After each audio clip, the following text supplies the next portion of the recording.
Using Facebook ads for lead generation, we've been able to generate over 829 leads at about £28 per lead for a local home service based business.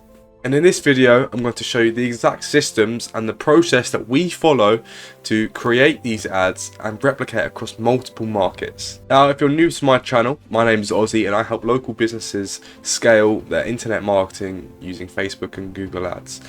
Now, if you're new to this channel, my name is Ozzy and I help local businesses scale their internet marketing, generate more leads, generate more sales using online advertising. Now, if you don't want to miss a video again, click the subscribe button and leave a like, and that would be really appreciated. So the first thing you're going to want to do is you're going to want to head over to the Ads Manager. Now, once you're in the Ads Manager, you're going to want to click Create in the top left, and it's very important that you choose a leads campaign so that we're choosing the right objective.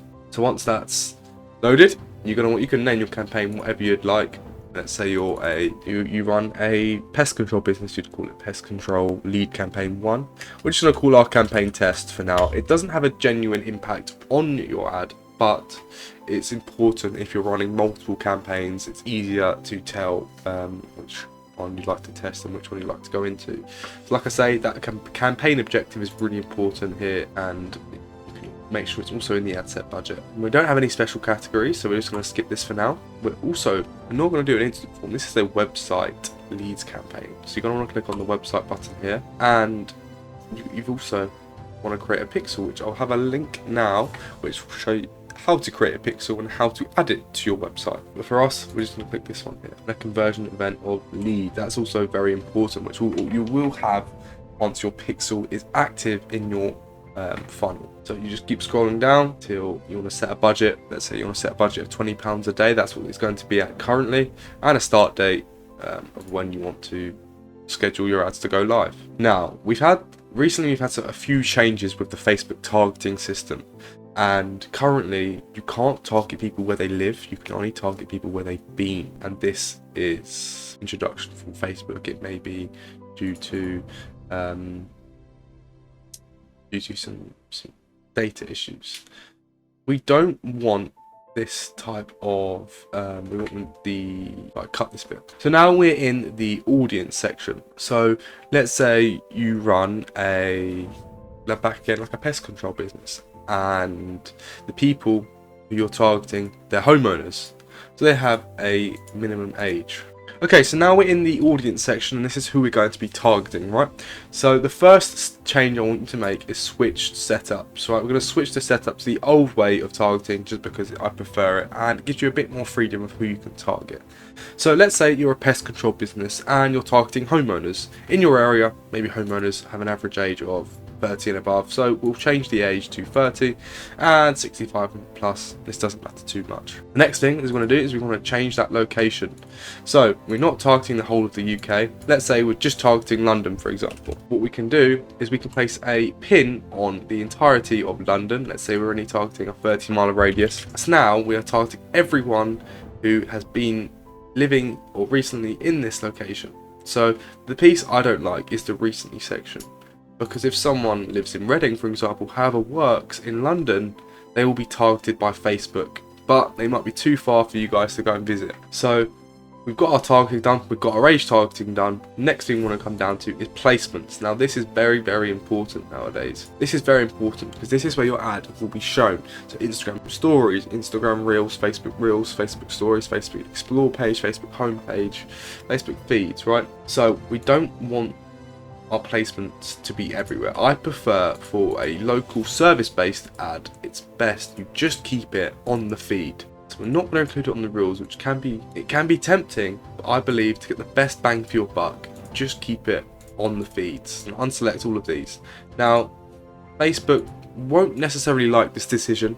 They may also try and scare you into saying your campaign will get 0 leads, which it won't. They can't tell that, obviously. They may try and scare you here and say your campaign's going to get 0 leads, but it won't, okay? So we've done our placements now. The next step I want to cover is the ad itself. So as you can see, this has been a relatively basic setup of a leads campaign, and leads campaigns are relatively easy. The hard part can be the maintaining, the managing, the pixel work, the adjustments to the funnel, and all these type of things that perfect a campaign into generating high quality leads that we generate here. So you've created your ad set now, and you've also got to want to name your ad set here, which you can do by just double clicking like this. So now we're in the ad level. Now, depending on your budget, that controls how many ads you can run. Okay, so let's say we're sticking to our £20 a day budget. I would only run 2 to 3 ads with this budget to test which is going to be the highest performing ad and generate the highest quality leads, and the leads that generate into sales, which we are looking to do. Okay, so we're in our Facebook page. You're just going to want to select your page here, so I will do that now. The website URL, you're just going to want to place that here as well. Now you're going to want to add your media here. So let's say you created it in Canva, for example, which is a great piece of software which you can create and collage images together to create ad creatives. You can create leaflets, all sorts of things like that. So you just want to click add media here, and it will place your media into this, and this is the preview section where you can preview your ad and what it looks like. And then here is your primary text. Now primary text is what you place in your ad copy. So this will be above the ad here.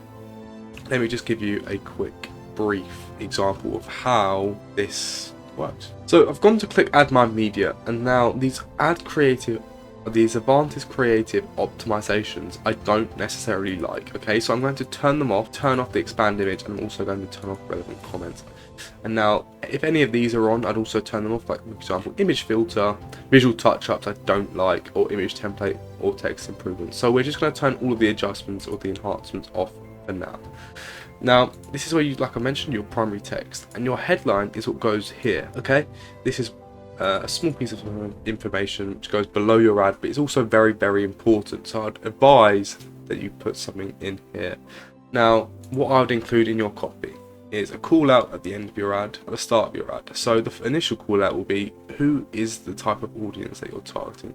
Let's go back to pest control. Attention London homeowners. Are you currently going through a case of pests? Are pests annoying you, like pigeons, rats, things like that? So you want to call them out, and then you want to give them a small description of exactly what you do and how you do it and what makes you different to the people who also do it in London. Make you guys unique. At the end of your ad, you're going to want to say something along the lines of learn more now, get quote now, get offer now, if you want to run an offer of £150 off your first purchase with us, or even a free survey, something along the lines of that, which is also a great offer for a local service-based business. The call to action is also important. So if you're calling them to get an offer, you want to make sure you say get an offer.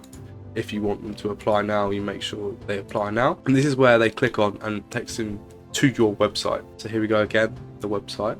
And we're not going to add a button at the bottom. The tracking is something we spoke about at the start of the video. So this is where the pixel lies, where the pixel is in, and helps you track people becoming leads, and also helps Facebook's algorithm.